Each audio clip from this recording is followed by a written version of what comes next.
Hello, नमस्कार दोस्तों। आपके लिए फिर से आ गया है एसएससी एकेडमी। एसएससी एकेडमी में आपका स्वागत है। तो यदि आप चैनल पे नए हैं तो आप चैनल को सब्सक्राइब करें, वीडियो को लाइक करें।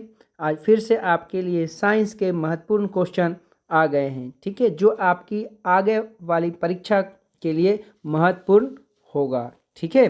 रोज़ की तरह फिर से शुरू करते हैं बिना समय गवाए हुए आज के पहले क्वेश्चन पे। तो क्वेश्चन नंबर 1 देखिए दिख रहा है। क्वेश्चन नंबर 1 बोलता है निम्नलिखित में से कौन सा एक अन्य 3 मूल रूप से भिन्न है।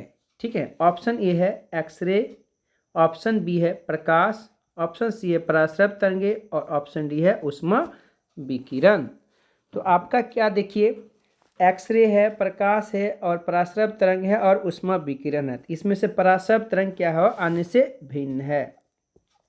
क्यों भिन्न है? क्योंकि प्रकाश तरंग जो होता है या पराश्रव तरंग जो है वह है 20,000 HZ से 20 के HZ से ऊपर को हम क्या बोलते हैं, पराश्रव तरंग बोलते हैं, जिसे मनुष्य सुन नहीं सकता, जिसे मनुष्य सुन नहीं सकता। लेकिन यह देखिए प्रकाश को मनुष्य देख सकता है, मनुष्य महसूस कर सकता है, ठीक है। वैसे उष्मा विकिरण, उष्मा विकिरण क्या होता है, जब कोई वस्तु गर्म होता है, ठीक है, तो इससे उष्मा निकलता है, तो बिना किसी माध्यम को गर्म किए हुए एक जगह से दूसरी जगह ट्रांसफर करता है, इसको हम उष्मा विकिरण करते हैं। तो ये सब ठीक है। तो सबसे अलग आपका क्या हुआ, पराश्रव तरंग, ठीक है। चलिए आगे चलते हैं और आपको कमेंट में बताना है कि पराश्रव तरंग को कौन कौन सुन सकता है, कमेंट में आपको बताना है, ठीक है। चलिए आगे चलते हैं। इसमें से देखिए, इसमें क्या है, एक्सरे किरण की बात जो करें, एक्सरे का खोज किसने किया, तो आपको पहले से पता है एक्सरे का खोज किसने किया है, रोंटगन ने किया है। एक्सरे का उपयोग कहाँ होता है, तो एक्सरे का उपयोग हमारे चिकित्सा में, जैसे हड्डी टूट जाता है तो उसको एक्सरे करवाते हैं, ठीक है। और उसके बाद जब आप प्रकाश की बात करते हैं, प्रकाश के बारे में आपको बता दें कि प्रकाश का आपसे पूछेगा दृश्य प्रकाश। प्रकाश, कुछ प्रकाश ऐसे होते हैं जिसको हम नहीं देख पाते हैं, ठीक है, लेकिन दृश्य प्रकाश जिसको मनुष्य देख पाता है, इसका पूछेगा इसका तरंगदैर्घ्य कितना होता है। दृश्य प्रकाश का जो तरंगदैर्घ्य होता है यह 3900 से 7800 एंगस्ट्रम होता है। कितना होता है, 3900 से 7800 एंगस्ट्रम होता है, ठीक है। चलिए आगे चलते हैं अगले क्वेश्चन पे। अगला क्वेश्चन देखिए, क्वेश्चन नंबर 2 बोल रहा है, क्वेश्चन नंबर 2 बोल रहा है कि निम्नलिखित पौधे में जाइलम उत्तक निम्नलिखित में से किस पदार्थ का संवहन करता है। ठीक है, तो पौधा जो देखते हैं उसमें ऑप्शन देखिए क्या है, ऑप्शन ए है पानी, ऑप्शन बी है खाद, ऑप्शन सी है पानी और खाद, ऑप्शन डी है इनमें से कोई नहीं, ठीक है। तो यह क्या बोल रहा है, जाइलम उत्तक। तो पौधा में उत्तक होता है 2 प्रकार का, संवहनी उत्तक जो होता है 2 प्रकार, एक होता है जाइलम उत्तक, ठीक है, एक होता है फ्लोएम उत्तक। तो जाइलम देखिए नाम से सुना है जाइलम, जौ, और जौ से हम बोल सकते हैं, जौ से क्या होता है, जल, जौ से क्या होता है, जल। तो जाइलम उत्तक किसका संबंध करता है, तो जल का, यानी कि पानी का संबंध करता है। फ्लोएम, फ्लोएम से क्या होता है, फ्लोएम से फल की बात करें, फल का मतलब क्या, भोजन खाने वाला। तो फ्लोएम की बात करेगा तो फ्लोएम किसका करता है, खाद्य का, ठीक है। तो समझ गए इस बात को। इसमें एक थोड़ा सा बात जान लेते हैं, जब हम किसी पौधा को काटते हैं और काट के उसमें देखते हैं तो ऐसे क्या होता है, रिंग रिंग रिंग रिंग आपको दिखता है, ठीक है। तो यह रिंग क्या होता है, यही होता है आपका जाइलम, ठीक है, जाइलम रिंग होता है। तो जाइलम रिंग के मदद से पौधे की आयु हम ज्ञात कर सकते हैं, ठीक है। पौधे की आयु हम ज्ञात करते हैं, क्या बोलते हैं, रिंग से, ठीक है। चलिए आगे चलते हैं अगले क्वेश्चन पे। अगला क्वेश्चन देखिए, क्वेश्चन नंबर 3 जो बोल रहा है आपका, बोल रहा है एपी कल्चर निम्नलिखित में से किसके उत्पादन, एपी कल्चर निम्नलिखित में किसके उत्पादन की वैज्ञानिक विधि है। ऑप्शन ए है शहद, ऑप्शन बी है सेब, ऑप्शन सी है रेशम, ऑप्शन डी है लाख, ठीक है। तो इसमें से एपी कल्चर क्या होता है, एपी कल्चर का मतलब होता है मधुमक्खी पालन। मधुमक्खी पालन को हम क्या बोलते हैं, एपी कल्चर बोलते हैं। इसलिए मधुमक्खी से क्या मिलता है, शहद मिलता है। ऑप्शन ए इस सवाल का आंसर हो जाएगा। इसमें एक ऑप्शन है, ऑप्शन सी है रेशम। तो आपसे पूछा जाएगा कि रेशम पालन को क्या बोलते हैं, तो रेशम पालन को हम बोलते हैं सेरीकल्चर। रेशम पालन को क्या बोलते हैं, सेरीकल्चर। यह जो लाख होता है यह भी एक कीड़ा से उत्पन्न होता है, ठीक है, आप ध्यान दीजिएगा। जैसे रेशम का कीट होता है वैसे लाख का कीट भी होता है। ठीक है, चलिए आगे चलते हैं। अगला क्वेश्चन देखिए, अगला क्वेश्चन नंबर 4 बोल रहा है। क्वेश्चन नंबर 4 बोल रहा है कि वायरलेस संचार को संभव बनाने वाला वायुमंडलीय परत है। ठीक है, ऑप्शन ए है क्षोभ मंडल, समताप मंडल, आयन मंडल और वायुमंडल। ठीक है, तो वायुमंडल, तो इसमें क्या होता है, वायरलेस यानी कि कोई भी संचार का जो माध्यम होता है वह आपका किस में होता है, आयन मंडल में। किस में होता है, आयन मंडल। इस सवाल का ऑप्शन क्या हुआ, आयन मंडल, ऑप्शन नंबर सी। ठीक है, तो आपको बताना है, आपको बता दें कि हमारे जो वायुमंडल है पृथ्वी के चारों, ये आपका अर्थ हुआ, इसके चारों ओर वायुमंडल की क्या है, परत है। ठीक है, ऐसे करके वायुमंडल की परत है। तो सबसे निचले परत को हम कहते हैं क्षोभ मंडल। क्या होता है, क्षोभ मंडल। तो क्षोभ मंडल ये है। तो मौसम की सारी घटनाएं किस में होती है, क्षोभ मंडल होती है। जैसे बादल आना, आंधी आना, वर्षा होना, ये सब किस में होता है, क्षोभ मंडल। ठीक है, उसके ऊपर क्षोभ मंडल के ऊपर जो होता है समताप मंडल होता है। समताप मंडल बिल्कुल शांत होता है। आपसे पूछेगा कि वायुयान उड़ाने के लिए कौन सा मंडल है, तो वायुयान उड़ाने के लिए जो मंडल है वह है आपका समताप मंडल। ठीक है, आपको कमेंट में क्या करना है, क्षोभ मंडल की ऊंचाई यानी कि जमीन से क्षोभ मंडल की ऊंचाई कितना है और दूसरा समताप मंडल की ऊंचाई कितना है, यह आपको कमेंट में बताना है। ठीक है, क्षोभ मंडल की और समताप मंडल की ऊंचाई आपको बताना है। एक आपको ये भी बताना है, आपको बताना कि हेलीकॉप्टर किस मंडल में उड़ता है, जबकि वायुयान किस मंडल में उड़ता है, समताप मंडल में। आपको बताना है कि हेलीकॉप्टर किस मंडल में उड़ता है। ठीक है, बात आ गया समझ में। चलिए अगले क्वेश्चन पे चलते हैं। अगला क्वेश्चन देखिए, क्वेश्चन नंबर आपको दिख रहा है, क्वेश्चन नंबर क्या दिख रहा है, क्वेश्चन नंबर 5 दिख रहा है। निम्नलिखित में से कौन सा सही है, ऑप्शन ए क्या, घेंघा किसकी कमी के कारण होता है, विटामिन डी। तो देखिए विटामिन डी लिखा हुआ, तो विटामिन डी लिखा हुआ, तो क्या ये सही है। अगला देखते हैं, मधुमेह किसकी कमी के कारण होता है, इंसुलिन। क्या यह सही है। सूखा रोग इसकी कमी के कारण होता है, विटामिन ए। रतौंधी रोग इसकी कमी के कारण होता है, आयोडीन। तो देखिए इसमें से सही क्या है। अब देखिए घेंघा किसके कमी से होता है, घेंघा होता है आयोडीन की कमी से, यहाँ लिखा हुआ डी, तो ये क्या हो गया, गलत हो गया।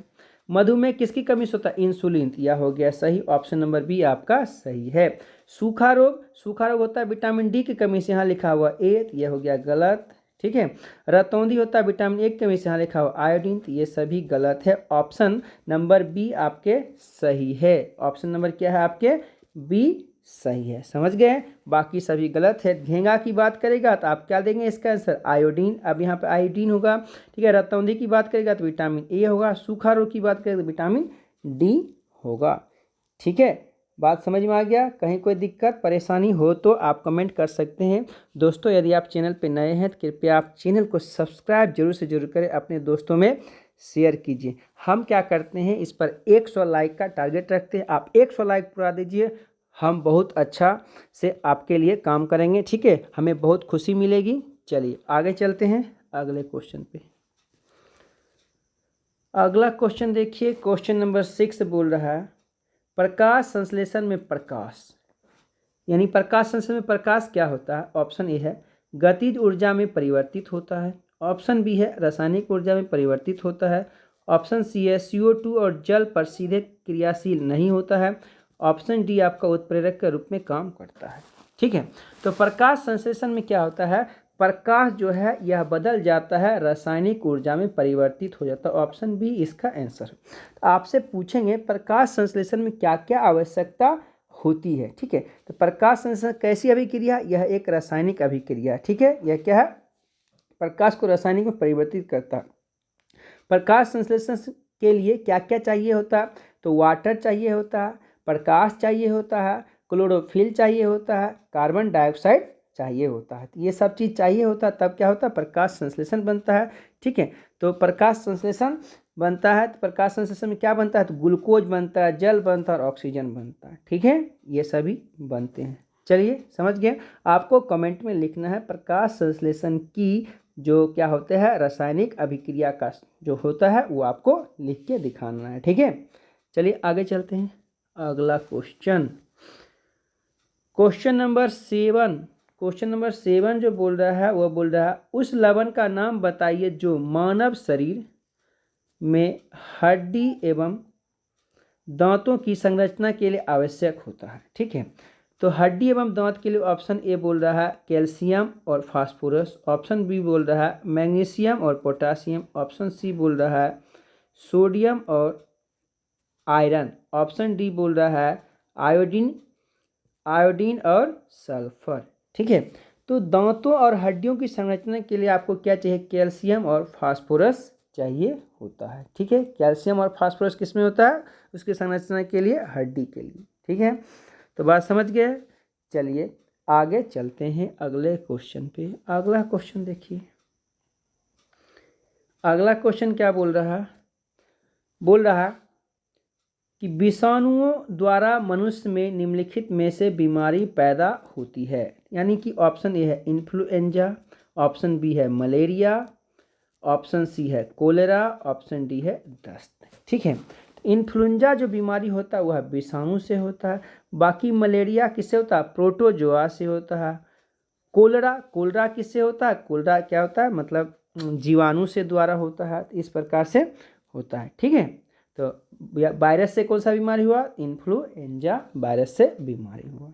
ठीक है, अब कभी कभी आपसे पूछेगा इन्फ्लुएंजा में क्या होता है, आपको प्रभावित अंग क्या होता है। इन्फ्लुएंजा में आपका जो प्रभावित अंग होता है, आपका पूरा का पूरा शरीर क्या होता है, इन्फ्लुएंजा से प्रभावित होता है। इसके लक्षण क्या हो सकते हैं, बेचैनी हो सकता है, जब आपको इन्फ्लुएंजा हो बेचैनी होगा, गलसोत यानी कि गला पर फूल जाएगा। ठीक है, जो गलसोत जिसको मम्स बोलते हैं वो भी होता है। ठीक है, तो ऐसा भी हो सकता है। लेकिन मलेरिया की जब बात करें तो मलेरिया से क्या होता है, तो मलेरिया में जो प्रभावित अंग होता है, ध्यान से सुनिए, मलेरिया में प्रभावित अंग होता है आपका आरबीसी होता है और आपका क्या होता है, तिल्ली, नहीं आपका तिल्ली होता है। मलेरिया का जो परजीवी होता है, यह मलेरिया का परजीवी होता है एनाफ्लिज मच्छर। जब आपको मलेरिया हो जाएगा, ठीक है, तो यह क्या होता है, मलेरिया का जो परजीवी मादा एनाफ्लिज जो होता है यह वाहक होता है, जबकि परजीवी क्या होता है, प्रोटोजोआ होता है। जब आपको मलेरिया हो जाएगा तो ठंड के साथ बुखार लगेगा। ठीक है, बहुत बुखार लगेगा। चलिए समझ में आ गया। अगले क्वेश्चन पे चलिए। अगला क्वेश्चन नंबर 9 देखिए। क्वेश्चन नंबर 9 बोल रहा है क्लोनिंग पद निम्नलिखित में से संबंधित होता है। क्लोनिंग पद निम्नलिखित में से संबंधित होता है। ऑप्शन ए क्या है, पर्यावरण, ऑप्शन बी है जनन विज्ञान, ऑप्शन सी अंतरिक्ष प्रौद्योगिकी, ऑप्शन डी है व्यापार। ऑप्शन डी आपका है व्यापार। तो क्लोनिंग जो पद है, क्लोनिंग जो शब्द है यह किससे संबंधित है, जनन विज्ञान से। किससे संबंधित है, जनन विज्ञान से संबंधित है। ठीक है, जैसे आपने सुना है किसी चीज़ का क्लोन का मतलब क्या होता है, जोकट, मतलब कि वैज्ञानिक जो किसी प्रजाति के बच्चे जो बनाते हैं लैब में, ठीक है, नए तरीके से, उसको हम क्लोन बोलते हैं। ठीक है, तो जनन विज्ञान से हो गया। आगे चलिए अगले क्वेश्चन पे चलते हैं। अगला क्वेश्चन देखिए, यह आपका क्या है, ठीक है, ध्यान से देखिएगा। अगला क्वेश्चन बोल रहा है कि सूची 1 को सूची 2 से सुमेलित कीजिए तथा सूचियों के नीचे दिए गए कूट का प्रयोग करते हुए सही उत्तर चुनिए। ठीक है, तो देखिए एक तरफ क्या दिया हुआ, एक तरफ आपको बीमारी, एक तरफ दिया हुआ फसल, मतलब कि इनमें से कौन सा बीमारी है किस फसल में लगता है। ठीक है, इनमें से कौन सा बीमारी किस फसल में लगता है। देखिए पहला क्या, ब्लैक रस्ट किस में लगता है, तो ब्लैक रस्ट होता है यह गेहूं में लगता है। ठीक है, स्टेम रॉट किस में लगता है, तो स्टेम रॉट यह किस में लगता है, चावल में लगता है। स्टेम रॉट किस में लगता है, चावल। स्टेम रॉट किस में लगता है, चावल में लगता है। जबकि व्हाइट रस्ट किस में लगता है, व्हाइट रस्ट लगता है सरसों में। जबकि अर्ली ब्लाइट क्या होता है, यह आलू में लगता है। यह किस में लगता है, यह लगता है आलू में। ठीक है, तो बात समझ में आ गया। तो देखिए आपका ए किस में मिल रहा, 4 में, A4B1 किस में है, ऑप्शन नंबर बी में देख लीजिए, A4B1 है। ठीक है, देखिए थोड़ा सा ये आपका इधर उधर हुआ। ठीक है, ए वाला ये है, बी वाला ये है और सी वाला ये है, डी वाला ये है। ठीक है, A4B1 यानी बी नंबर आपके आंसर हुए। ठीक है, चलिए आगे चलते हैं। अगले सवाल देख लीजिए। अगला सवाल क्या बोल रहा है, अगला सवाल बोलता है प्रकाश संश्लेषण यानी फोटोसिंथेसिस के दौरान ऑक्सीजन कहाँ से प्राप्त होता है। ठीक है, आपको पता है फोटोसिंथेसिस, पिछले भी सवाल है, फोटोसिंथेसिस में क्या क्या आवश्यकता होती है, तो CO2 आवश्यकता होती है, जल आवश्यकता होती है, लाइट आवश्यकता होती है, क्लोरोफिल आवश्यकता होती है। ठीक है, अब उसके जब प्रकाश संश्लेषण होता है तो उसमें ग्लूकोज बनता है, जल बनता है, ऑक्सीजन बनता है। तो बोल रहा है प्रकाश संश्लेषण ऑक्सीजन कहाँ से प्राप्त होता है, तो ऑक्सीजन उसको किससे प्राप्त होता है, ऑप्शन ए है CO2, ऑप्शन बी है H2O, ऑप्शन सी है दोनों, ऑप्शन डी है इनमें से कोई नहीं। तो प्रकाश संश्लेषण में जल प्राप्त होता है, ऑक्सीजन प्राप्त होता है, वो किससे प्राप्त होता है, H2O से प्राप्त होता है, माने कि जल से प्राप्त होता है। ठीक है, अब यहाँ पे आपके सामने एक क्वेश्चन आएगा, प्रकाश संश्लेषण क्या होता है, उसको होने के लिए लाइट चाहिए। तो आपको पता है लाइट क्या होता है, 7 कलर का मिश्रण होता है, तो व्हाइट लाइट एक हो गया। जब हम क्या बोलेंगे, प्रकाश संश्लेषण की दर किस कलर के प्रकाश में सबसे अधिक होगा, तो सबसे अधिक जो होगा वह क्या होगा, लाल रंग के प्रकाश में प्रकाश संश्लेषण अधिक होगा। और सबसे कम की बात करेंगे वह क्या होता है, बैगनी रंग होता है। क्या होता है, बैगनी रंग के प्रकाश में सबसे कम प्रकाश संश्लेषण होगा। ठीक है, प्रकाश संश्लेषण कैसी अभिक्रिया, यह एक उपचयन अपचयन अभिक्रिया, ऐसा भी क्वेश्चन आएगा। प्रकाश संश्लेषण कैसी अभिक्रिया है, यह एक उपचयन अपचयन अभिक्रिया है। ठीक है, चलिए आगे चलते हैं अगले क्वेश्चन पे। चलिए अगला क्वेश्चन नंबर 12। क्वेश्चन नंबर 12 बोल रहा है कि कोशिकाओं में तत्कालीन ऊर्जा उत्पादन के लिए निम्नलिखित में से एक लिया जाता है। ठीक है, तो कोशिका में ऊर्जा चाहिए, तुरंत चाहिए, तो ऑप्शन ए क्या है, प्रोटीन, ऑप्शन बी है विटामिन सी, ऑप्शन सी है सुक्रोज, ऑप्शन डी है ग्लूकोज। ठीक है, तो कोशिका में तुरंत ऊर्जा चाहिए। आपने सुना होगा कि एथलीट जब खेलते खेलते थक जाते हैं, उसको तुरंत ऊर्जा चाहिए तो वो ड्रिंक लेते हैं। ठीक है, तो ड्रिंक जो होता है उस ड्रिंक में क्या रहता है, तो उस ड्रिंक में होता है एनर्जी ड्रिंक। एनर्जी ड्रिंक की बात करते हैं तो उसमें क्या होता है, ग्लूकोज होता है। क्या होता है, ग्लूकोज होता है एनर्जी ड्रिंक। ठीक है, इस सवाल का भी आंसर क्या होगा, ग्लूकोज। ठीक है, तत्काल ऊर्जा चाहिए तो ग्लूकोज चाहिए। क्यों, क्योंकि हम कोई भी खाना जो खाते हैं, खाना खाते हैं एनर्जी के लिए, तो खाना जो भी बनता है लास्ट में जाके टूट के क्या बनता है, ग्लूकोज में बनता है। ठीक है, तो ग्लूकोज बनता है, तो ग्लूकोज से क्या बनता है, एनर्जी मिलता है। ठीक है, तो अब थोड़ा सा बात करते हैं प्रोटीन। ठीक है, तो प्रोटीन क्या होता है, प्रोटीन का मतलब होता है, प्रोटीन हमारे इस बॉडी का बिल्डिंग होता है। आपसे पूछेगा बॉडी बिल्डिंग सब्सटेंस क्या है, बॉडी बिल्डिंग पदार्थ क्या है, तो प्रोटीन है। ठीक है, तो प्रोटीन शब्द है, इसका सर्वप्रथम प्रयोग किसने किया, तो बर्जीलियस ने किया। प्रोटीन शब्द का प्रयोग सर्वप्रथम किसने किया, बर्जीलियस ने। प्रोटीन किसका बना होता है, तो प्रोटीन जो बना होता है तो 20 एमिनो अम्ल से बना होता है। किससे बना होता है, 20 एमिनो एसिड से बना होता है। ठीक है, तो वैसी प्रकार कभी कभी आपसे पूछेगा तो प्रोटीन का जब पाचन हुआ तो लास्ट में क्या बनेगा, एकदम प्रोटीन का अंतिम उत्पाद क्या बनता है, अमीनो एसिड, क्योंकि बना हुआ अमीनो एसिड से तो लास्ट में टूट के क्या बनेगा, अमीनो एसिड बनेगा। ठीक है, अब देखिए ये विटामिन सी है, तो आपको बता दें विटामिन सी लगभग खट्टे पदार्थ में सभी में होता है। ठीक है, जैसे नींबू हो गया, संतरा हो गया, इस सब में विटामिन सी आपको पाया जाता है। विटामिन सी की कमी से आपको क्या हो जाएगा, स्कर्वी बीमारी हो जाएगा, आपका मसूड़ा फूल जाएगा। ठीक है, ये सब विटामिन सी की कमी से होता है। विटामिन सी का सबसे अच्छा स्रोत क्या होता है, तो आंवला होता है। ठीक है, आंवला।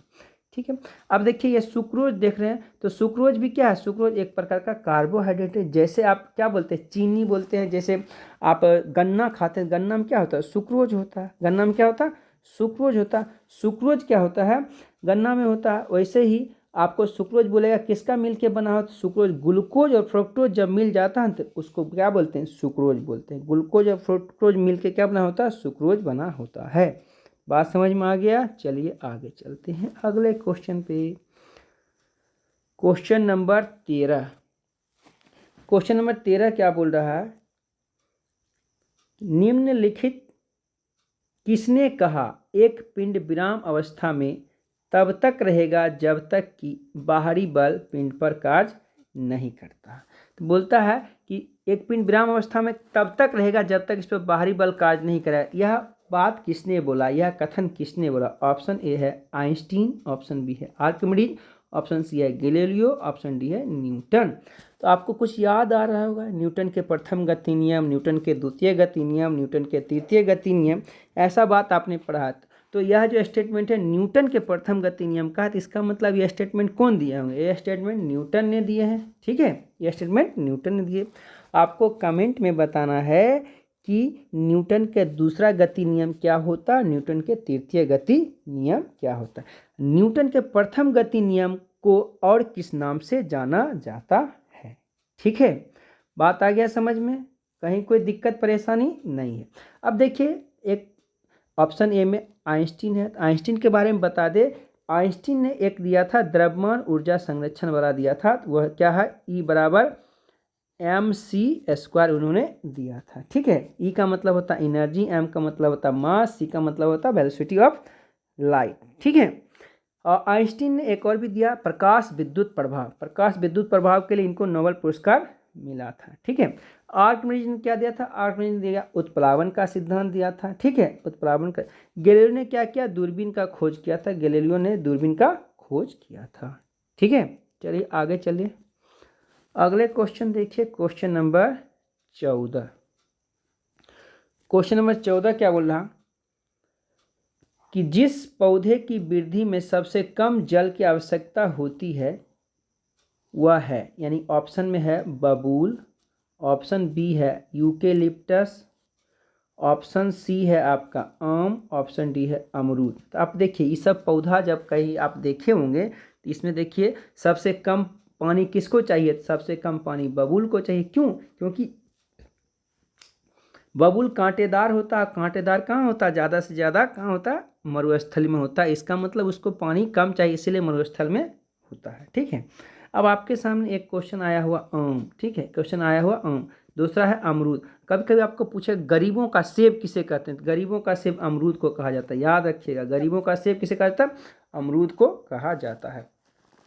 आम आ गया, तो आम का आपको कभी कभी पूछेगा आम का वनस्पतिक नाम क्या है? आम का वनस्पतिक नाम है मैंगीफेरा इंडिका। क्या होता है आम का वनस्पतिक नाम? मैंगीफेरा। ठीक है, मैंगीफेरा इंडिका। क्या होगा?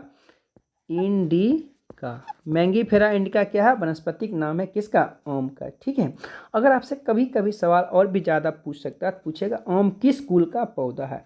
आम जो है यह है एनाकार्डियंस। क्या है? एनाकार्डियंस कुल का पौधा है। आम किस कुल का पौधा है? एनाकार्डियंस। जबकि आम का वनस्पतिक नाम क्या है? Mangifera indica. ठीक है, आगे चलिए अगले क्वेश्चन। अगला क्वेश्चन नंबर 15 बोल रहा है विद्युत चुंबक के रूप में सामान्यतः किस धातु का उपयोग किया जाता है? ठीक है, किस धातु का उपयोग किया जाता है? ऑप्शन ए क्या है? तांबा, ऑप्शन बी है लोहा, ऑप्शन सी है निकल, ऑप्शन डी है कोबाल्ट। तो आपको देखिए चुंबक के बारे में पढ़ाया गया, टेम्प्रोरी चुंबक, परमानेंट चुंबक। ठीक है, टेम्प्रोरी, मैग्नेट, परमानेंट, ये सब बात आपको पढ़ाया गया। तो क्या बोलता है, और जो विद्युत चुंबक कैसा होता है? टेम्प्रोरी होता है। विद्युत चुंबक में नरम लोहा का यूज किया होता है, लेकिन यहाँ नरम नहीं लिखा हुआ, खाली लोहा लिखा हुआ, तो इसका भी आंसर क्या हो जाएगा? लोहा हो जाएगा। ठीक है, बात समझ गए? लोहा लोहा क्या होता है? पिटुआ लोहा होता है, ढलुआ लोहा होता है, ये सब भी बात आपने सुना है। लोहा का संकेत क्या होता है? एफ ही होता है। ठीक है, चलिए आगे चलते हैं। अगला क्वेश्चन आपके सामने आ गया है।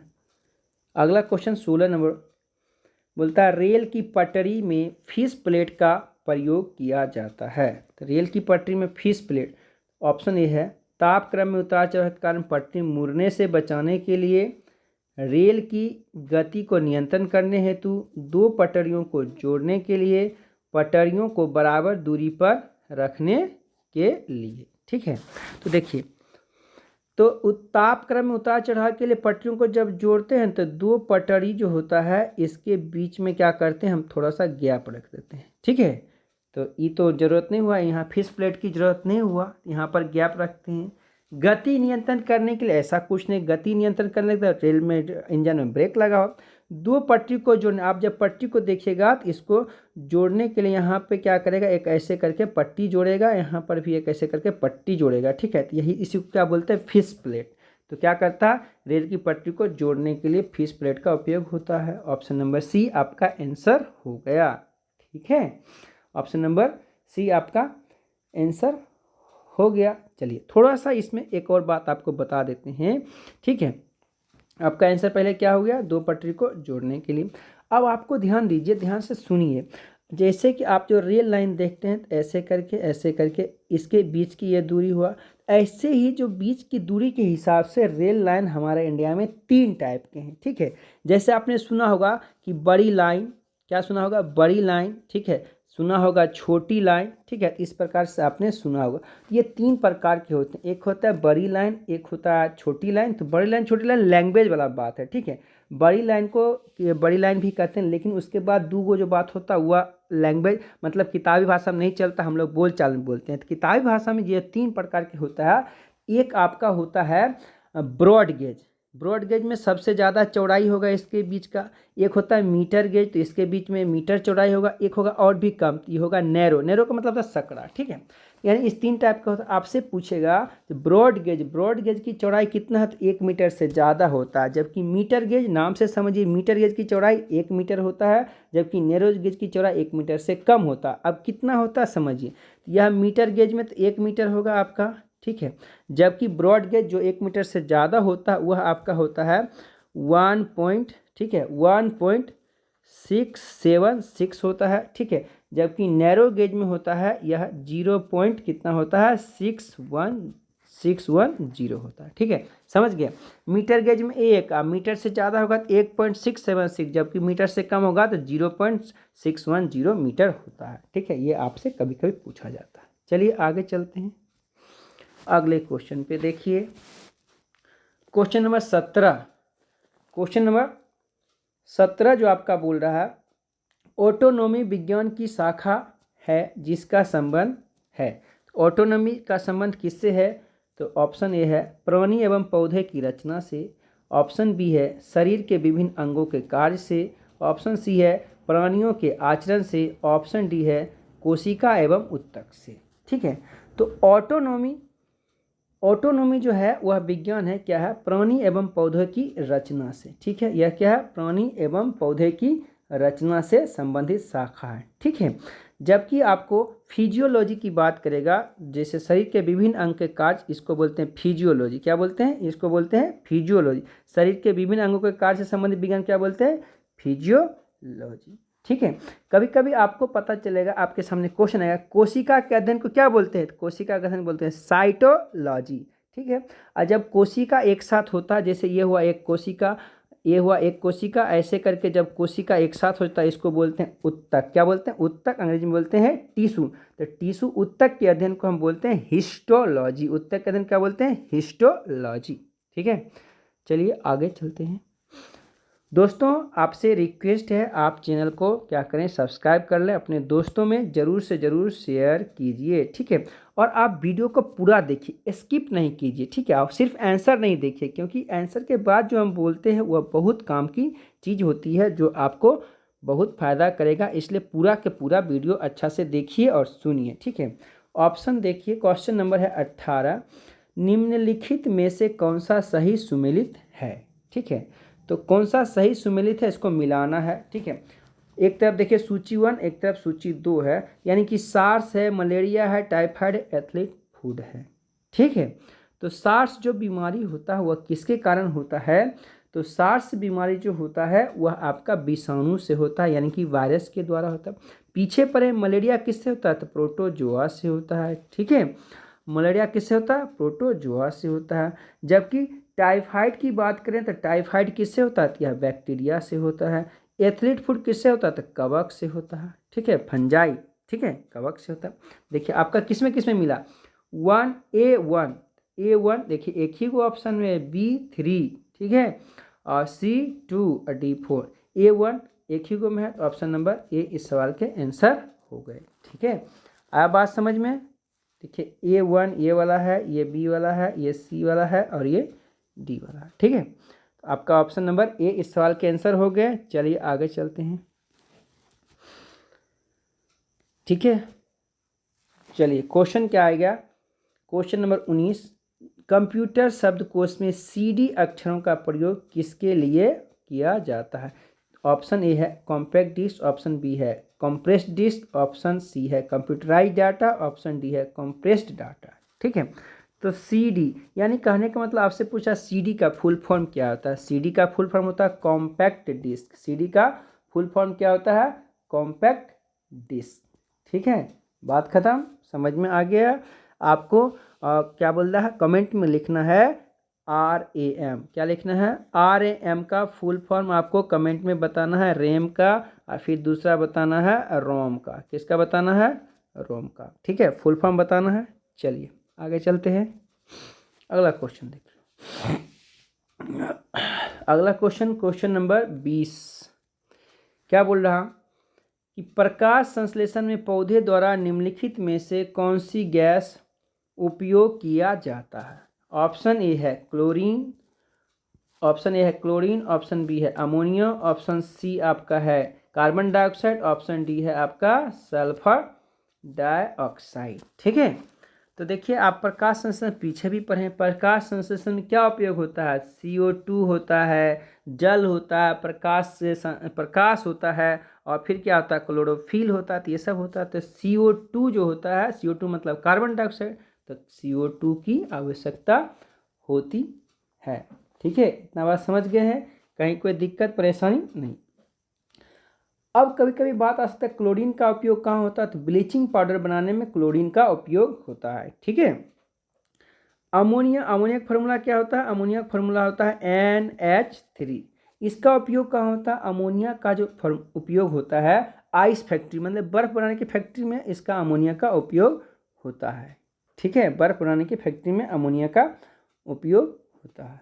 चलिए आगे चलते हैं, अगला क्वेश्चन देखिए, क्वेश्चन नंबर 21।